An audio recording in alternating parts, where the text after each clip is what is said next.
तो भाई साहब काफी दिनों से हमको आईपीओ मार्केट ठंडा देखने को मिल रहा था, लेकिन ये ठंडा अभी रहेगा नहीं क्योंकि जनवरी 2026 में नया साल आ चुका है। पहले तो हैप्पी न्यू ईयर। तो इस साल हमको जनवरी महीने में धमाकेदार आईपीओ आते हुए दिखेंगे। तो इस वीडियो में अपन 5 अपकमिंग आईपीओ की बात कर रहे हैं, लेकिन ऐसा नहीं कि हमको जनवरी में 5 ही आईपीओ आते हुए दिखेंगे। हो सकता है कि काफी आईपीओ ऐसे हो जो हमको यहाँ पर वाइल्ड कार्ड एंट्री मारते हुए दिखे और धमाका होने वाला है। और धमाका इसलिए होगा क्योंकि जिन आईपीओ की अपन बात कर रहे हैं ना, जो जनवरी में आईपीओ आएंगे, यहां से काफी आईपीओ में मेजोरिटी आईपीओ में होने वाला है शेयर होल्डर कोटा। तो वीडियो को स्टार्टिंग से एंड तक पूरा देख लेना। और मैं कुछ दिनों से आपको नजर नहीं आ रहा था, वीडियो इसीलिए नहीं बना रहा था क्योंकि हमारे पास में उतने प्रोमिनेंट रूमर्स थे नहीं और फालतू में मैं वीडियो बनाकर आपका टाइम खराब नहीं करना चाहता था। तो ये वीडियो आया है तो इसको पूरा देख लेना। वीडियो को लाइक नहीं किया तो लाइक के बटन को दबा दो। सीधा अपन वीडियो में चलते हैं। सबसे पहला जो आईपीओ जिसके अराउंड जो रूमर्स है काफी ज्यादा प्रोमिनेंट है, वो है फ्रैक्टल एनालिटिक्स का आईपीओ। कंपनी के बिजनेस की बात पहले कर लेते हैं। कंपनी एआई और एनालिटिक्स में काम करती है, जहां पर ये अदर कंपनीज को AI solutions, analytical solutions provide करती है, जिससे कि कंपनी बेटर डिसीजन ले पाए।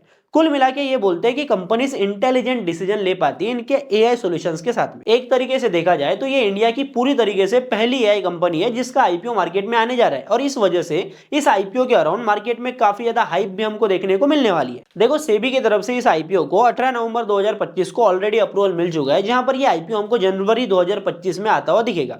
पहली बात, अपन डीआरएचपी के हिसाब से इनका जो इशू है, इशू का स्ट्रक्चर है, वो समझ लेते हैं। देखो, 4900 करोड़ का इसका इशू साइज बताया जा रहा है, जैसे इनके डीआरएचपी में हमको देखने को मिल रहा है। अब यहां पर 4900 करोड़ में से लगभग 1279 करोड़ का हमको देखने को मिलेगा फ्रेश इशू, मतलब 1279 करोड़ रुपए कंपनी के पास में जाएंगे। और यहां पर ओएफएस की बात करें तो लगभग 3620 करोड़ का इस आईपीओ में ओएफएस, ऑफर फॉर सेल, हमको देखने को मिलेगा। अब ये जो 1279 करोड़ रुपए है, यहां से कुछ पैसा कंपनी डेट पेमेंट में यूज करेंगी, कुछ पैसा इन्वेस्ट होगा इनके यूएस सब्सिडरी में। अब ये डेट पेमेंट और सब्सिडरी में जो पैसा इन्वेस्ट होगा, यहां पर कंपनी यूज करने वाली है लगभग 264 करोड़ रुपए। वहीं पर कंपनी कुछ लैपटॉप्स को भी परचेस करेगी, जहां पर 57 करोड़ रुपए का इन्वेस्टमेंट होगा। कुछ पैसा कंपनी अपने आरएनडी में यूज करेगी, साथ में इंडिया में एक ऑफिस खोलने वाली है, तो इंडिया में ऑफिस खोलने के लिए 121 करोड़ रुपए का यूज होगा। रिसर्च एंड डेवलपमेंट में लगभग 355 करोड़ का यूज होता हुआ हमको दिखेगा।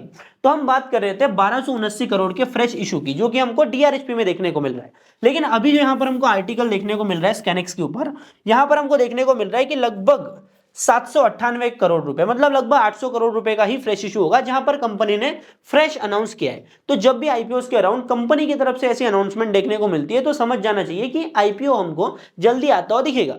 क्योंकि जो एकदम से हमको आईपीओ के अराउंड मार्केट में आर्टिकल्स देखने को मिलते हैं ना, ये आर्टिकल वाले खुद नहीं छापते, ये कहीं ना कहीं आईपीओ की कंपनी कराती है, क्योंकि उनको भी अपने आईपीओ के अराउंड हाइप बिल्ड करना होता है शुरुआत से, ठीक है। तो ये जनवरी में आने के पूरे पूरे चांसेस बन रहे हैं फ्रैक्टल एनालिटिक्स के आईपीओ के, जहां पर इनका जो फ्रेश इशू है लगभग जो 1280 करोड़ का हमको देखने को मिल रहा था, वो कटकर हमको 800 करोड़ का आता हुआ दिखाई दे सकता है। तो बीसीसीएल मतलब भारत कोकिंग कोल लिमिटेड के आईपीओ के आने के पूरे पूरे चांसेस बन रहे हैं जनवरी में ही, क्योंकि दिसंबर के अंदर हमको लगभग 5-6 दिनों के पहले, अभी से एक हफ्ते पहले, हमको काफी सारे आर्टिकल्स देखने को मिल रहे थे और लगभग हर एक न्यूज आर्टिकल ने ये छापा था कि भाई बीसीसीएल का आईपीओ अगले 20 दिन के अंदर आ सकता है, तो इस आईपीओ में शेयर होल्डर कोटा है। और मैंने भी वीडियो बना दिया था, क्योंकि मेरा कंपनी से डायरेक्ट लिंक नहीं है भाई, ठीक है, तो मैं रूमर्स को ही एनालाइज करके अब तक इंफॉर्मेशन पहुंचाता हूं। तो कुल मिला के 20 दिन में आईपीओ आना था, तो पहले ही लोग थप्पा लगा रहे थे कि आईपीओ हमको जनवरी में आता हुआ दिखेगा, पर अब तक इसका आरएचपी नहीं आया। तो अभी ये बुरी बात है? नहीं, ये बुरी बात नहीं है, क्योंकि बीसीसीएल की पेरेंट कंपनी है कोल इंडिया, और जिसके पास में कोल इंडिया का एक शेयर होगा, वो शेयर होल्डर कोटा के लिए एलिजिबल हो जाएगा। तो मतलब ये समझो कि ये आईपीओ थोड़ा लेट हो गया, तो जिन लोगों ने यहां पर पार्टिसिपेट नहीं कर पाए, एलिजिबल होने के लिए पार्टिसिपेट नहीं कर पाए, पेरेंट कंपनी का एक शेयर नहीं ले पाए, उनके पास में एक और मौका देखने को मिल रहा है। तो जिस तरीके से बीसीसीएल के अराउंड हमको रूमर देखने को मिल रहे थे, चांसेस पूरे बनते हैं कि ये हमको जनवरी 2025 में आईपीओ आता हुआ दिखे, मतलब इसी महीने आता हुआ दिखे। अभी आईपीओ के इशू साइज की बात करें तो लगभग 1300 से 1500 करोड़ का हमको इशू देखने को मिल रहा है, लगभग 1300 करोड़ का ये इशू होगा। अभी डिपेंड करता है कि कंपनी अपनी वैल्यूएशंस कैसे रख रही है। अगर वैल्यूएशन कम हो जाती है तो हमको यहाँ पर इशू कटता हुआ भी दिखेगा।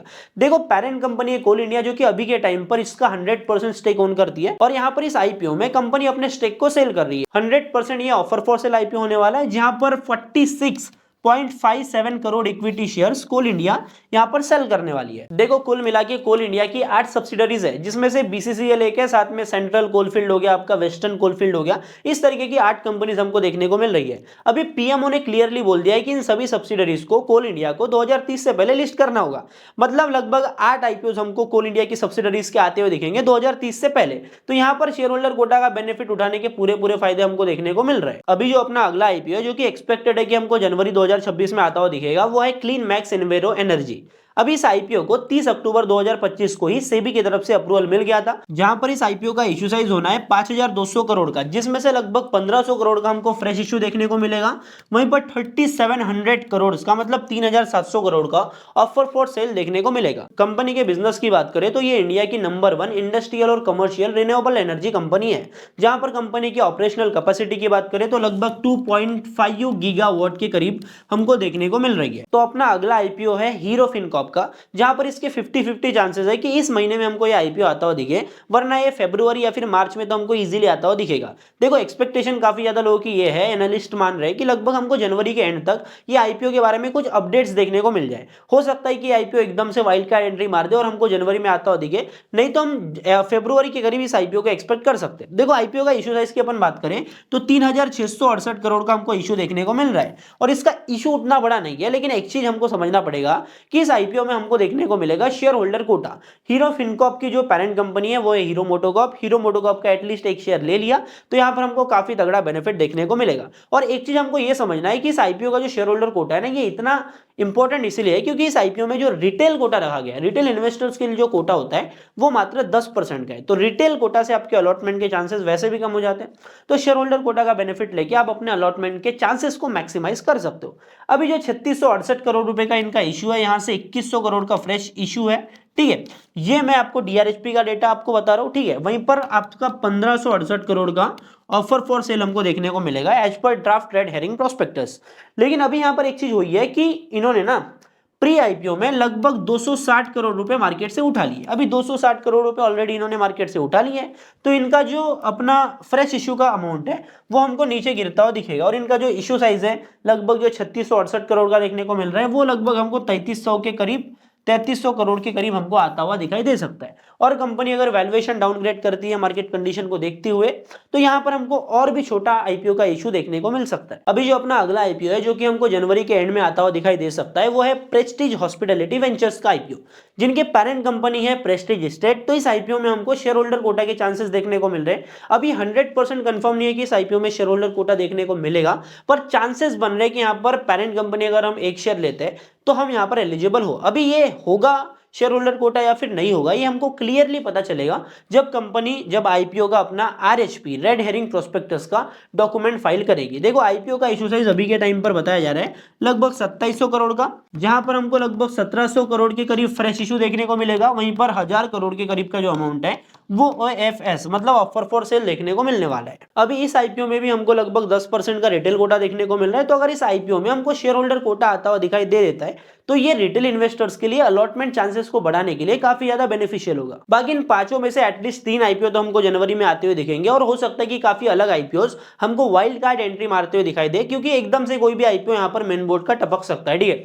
अभी आईपीओ मार्केट से आपको पूरा अपडेटेड रहना है तो स्कैनिक्स के ऊपर आ सकते हो, लिंक मैंने डिस्क्रिप्शन में डाल दिया। बाकी हमारे चैनल को सब्सक्राइब कर लेना, वीडियो को लाइक कर लेना, ताकि मैं आपके लिए और ऐसा ही कंटेंट लाता रहूं। बाकी मैं मिलता हूं आपसे अगले वीडियो में, तब तक के लिए बाय बाय, टाटा, जय हिंद, जय भारत।